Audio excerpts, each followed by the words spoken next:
I work the night shift at a remote gas station. I'm never going back. I've always been a night owl. There's something peaceful about the world when everyone else is asleep. The silence, the cool air, the lack of traffic. That's why, when I saw a listing for a night shift clerk at a Sunrise Express gas station out in rural Oregon, I jumped at it. It paid $3 more than minimum wage, and the manager, a guy named Rick, told me I'd be alone 90% of the time. Just keep the coffee fresh and the shelves stocked, he'd said, and keep the doors locked after 2 a.m. Use the transaction window for customers. I should have asked why the security was so strict for a station that only saw 5 cars a night. But I was 20, I needed the money, and I figured it was just standard procedure. The station sat on a lonely stretch of Highway 26, surrounded by nothing but towering Douglas firs and the kind of darkness that seems to swallow your headlights. For the first month it was easy. I'd listen to podcasts, mop the floors, and watch the occasional trucker fuel up. But then, things started getting weird. It began on a Tuesday in mid-November. A heavy fog had rolled in, reducing visibility to about 10 feet. Around 3:15 a.m., the bell above the door rang. I hadn't seen a car pull up, which was odd, but sometimes people parked in the shadows by the vacuum stations. A man walked in. He was wearing a heavy, stained canvas coat and a hunter's cap pulled low. He didn't look at me. He walked straight to the back of the store toward the refrigerated drinks. I watched him on the overhead mirrors. He stood there for 10 minutes. He didn't grab a soda. He didn't move. He just stared at his own reflection in the glass. "Can I help you find something, sir?" I called out, my voice cracking slightly. He didn't respond. He slowly turned his head toward the security camera in the corner, stared at it for a beat, and then walked out the door. He never bought anything. When I looked out the window to see what he was driving, the parking lot was empty. No car, just the fog. I brushed it off as a local weirdo, but the next night he was back. This time I was ready. It was 3:15 a.m. exactly. I was behind the bulletproof glass of the clerk's booth. I heard the ding of the door. It was him again, same coat, same hat. This time he didn't go to the back. He walked right up to the glass. Up close he looked. Wrong. His skin was the color of wet parchment, and he had a twitch in his left eye that made it look like it was vibrating.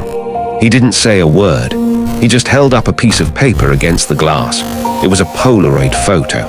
It was blurry, taken at night. It took me a second to realize what I was looking at. It was a photo of me. I was sitting behind the counter, looking at my phone. The angle was from outside, through the side window, the one that didn't have a blind.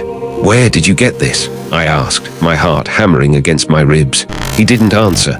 He just tapped the glass with a long, yellowed fingernail, turned around, and vanished back into the fog. I called Rick the next morning. "Look, kid," Rick said, sounding tired. "It's a lonely road. You get drifters. If he comes back, call the sheriff. But don't quit. I don't have anyone else to cover those hours." I should have quit right then, but I felt like I was being paranoid. I told myself it was a prank. 2 nights later, the real terror began. It was a particularly windy night. The trees were whipping against the side of the building, making a scratching sound like fingers on the siding. Around 2 a.m., the power flickered. The overhead fluorescents hummed and died, leaving only the dim, red glow of the emergency exit signs. I grabbed my flashlight and went to the back room to check the breakers.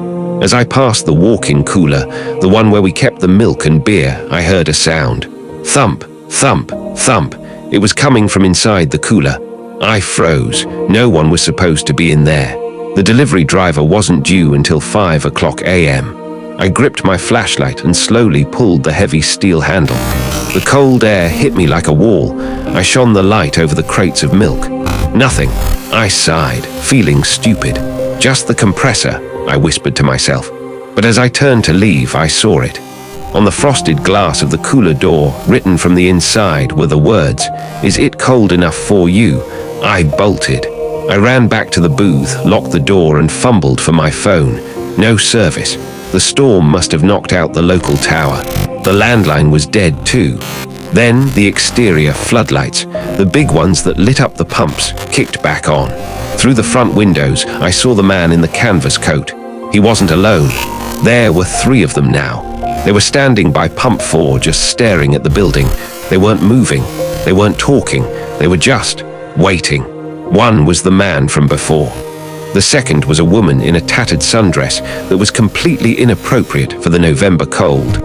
The third was a tall, thin man holding a rusted tire iron. I crouched behind the counter, praying they wouldn't see me.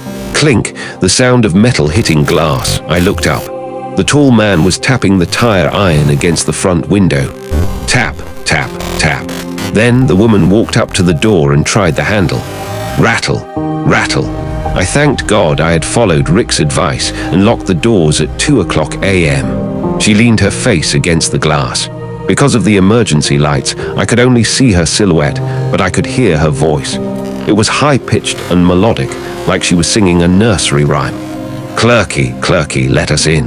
We have something for your skin." I was hyperventilating. I crawled to the back office, hoping there was another way out, but the only exit was through the front or the loading dock, which was currently padlocked from the outside. I looked at the security monitors. The cameras were still working on the backup battery. I watched the screen and my blood ran cold. The man in the canvas coat wasn't at the pumps anymore. He was at the back of the building. He was standing by the power box. He looked directly into the lens of the rear camera, smiled a jagged, rotted smile, and pulled the main lever. The station went pitch black. I heard the sound of glass shattering in the back storage room. They had broken the small transom window above the delivery bay. I didn't think.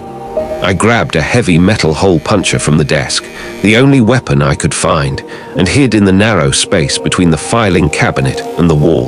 I heard footsteps, heavy, slow boots, crunch, crunch. They were walking over the broken glass. "He's hiding," a man's voice whispered. It wasn't the man in the coat. It was a deeper, guttural voice. I can smell the fear. It smells like copper. I held my breath until my lungs burned. I heard them moving through the aisles. I heard them knocking bags of chips off the shelves. Crinkle, pop. They were taking their time. They were enjoying it. "Found you," a voice whispered right in my ear. I screamed and swung the hole puncher with everything I had. It hit something soft. I didn't wait to see what. I lunged out of the office and ran toward the front of the store. I didn't care about the people outside anymore. I just needed to get out of that box. I threw my weight against the front door, forgetting it was locked. I fumbled with the deadbolt, my hands shaking so hard I could barely grip the metal. Behind me, I heard a low chuckle.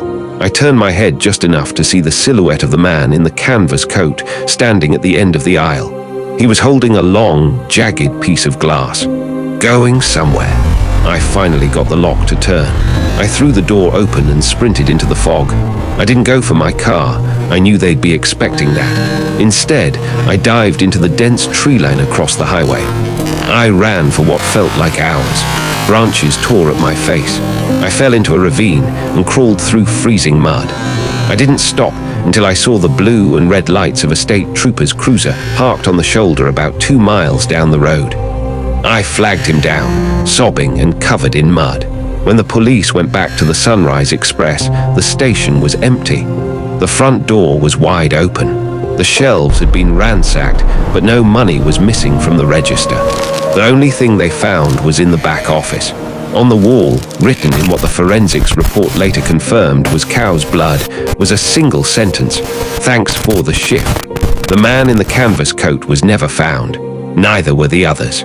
Rick tried to get me to come back a week later, offering me a raise and a personal security guard. I told him to go to hell. I moved 3 states away and got a job at a library. It's quiet, it's brightly lit, and most importantly, it closes at 5:00 p.m. If you're ever driving down Highway 26 in Oregon and you see a lonely gas station sitting in the fog, keep driving. No matter how low your tank is, just keep driving. Some things are worse than being stranded.